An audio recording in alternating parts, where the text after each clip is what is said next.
Marital rape या वैवाहिक बलात्कार, जब हम इस शब्द के बारे में सुनते हैं या इसके बारे में बात करने की कोशिश करते हैं तो सबसे पहला चीज जो सामने उभर के आती है वो है कि क्या इस तरीके का कोई क्रिमिनल एक्टिविटी सच में एग्जिस्ट करती है।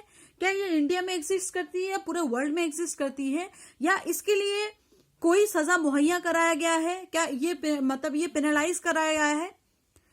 तो यस, ये इंडिया में एग्जिस्ट करती है और एज वेल एज पूरे वर्ल्ड में एग्जिस्ट करती है। बट वर्ल्ड बैंक डाटा सर्वे के हिसाब से एक जो रिपोर्ट निकल के आती है वहां से पता चलता है कि पूरे वर्ल्ड में ऐसी 35 कंट्री है जहां पे इस चीज को पेनलाइज नहीं करा गया है, और शॉकिंगली इंडिया उसमें से एक है। इंडिया में इस चीज को पेनलाइज नहीं करा गया है।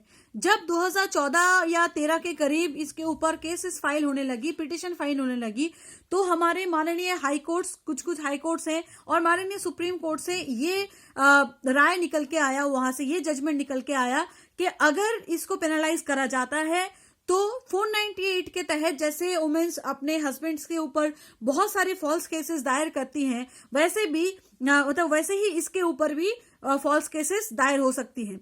तो इसमें से दो चीज हो सकती है, एक हस्बैंड के ऊपर फॉल्स केसेस बहुत ज्यादा बढ़ जाएंगे, और दो जो मैरिज उनका जो एक रिलेशनशिप है किसी भी हस्बैंड वाइफ के बीच का, वो बहुत जल्दी डगमगा जाएगी।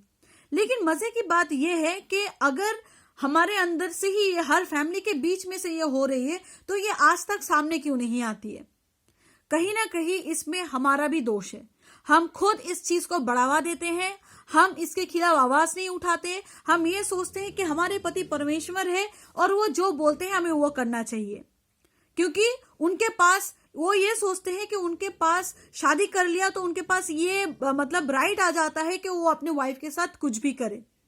ये राइट उनको हम नहीं, हम देते हैं कि यस आपके साथ हमारी शादी हो गई और you have the right to do anything with us.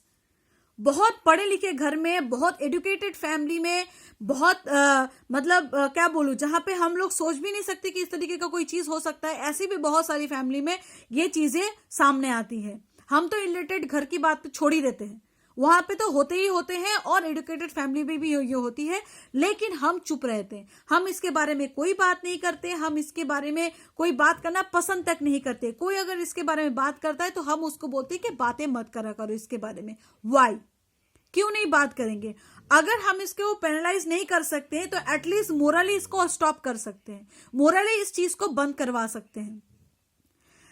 United Nations population fund का एक रिपोर्ट था 2014 में, और international centre for research on women का भी एक इन दोनों का एक मतलब कंबाइंड सर्वे था, जहां पे ये पता चलता है कि इंडिया में 8 ऐसी स्टेट है जहां पे हर 3 में से एक मर्द अपने औरत के साथ मैरिटल रेप करती हैं, जो वैवाहिक बलात्कार के नाम से हिंदी में जाना जाता है।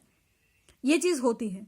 अगर हम खुद ये चीज का मतलब विरोध नहीं करेंगे तो ये चीज कभी बंद नहीं होगी, कभी बंद नहीं होगी। हमारे बच्चे भी यही सीखेंगे, हमारे घर मतलब जो लड़के होंगे वो ये सीखेंगे कि ये तो हमारा राइट है औरत को मैरिटल रेप करना, और औरत भी यही समझेगी, वो बच्ची भी बड़ी होकर यही समझेगी ये ठीक है, वो तो हमारे हस्बैंड का राइट है हमारे ऊपर रेप करे हो। तो हमें पहले से ही ये सब चीजें बंद करनी चाहिए। The day we realize that it is a marital rape, हमें ना बोलना सीखना चाहिए। जिस दिन से हमने ना बोल दिया हर गलत काम के लिए, तो गलत काम होना ही बंद हो जाएगा। कोई भी चीज एक दिन में नहीं होती है, बहुत सालों की मेहनत लगती है, तो बहुत सालों की मेहनत में ही कोई चीज आती है। तो आज अगर शुरू करते हैं ये चीज, तो शायद कल जाके या 2 साल बाद जाके, 1 साल बाद जाके, 6 महीने बाद जाके इस चीज का, इस क्राइम का रेट कम हो।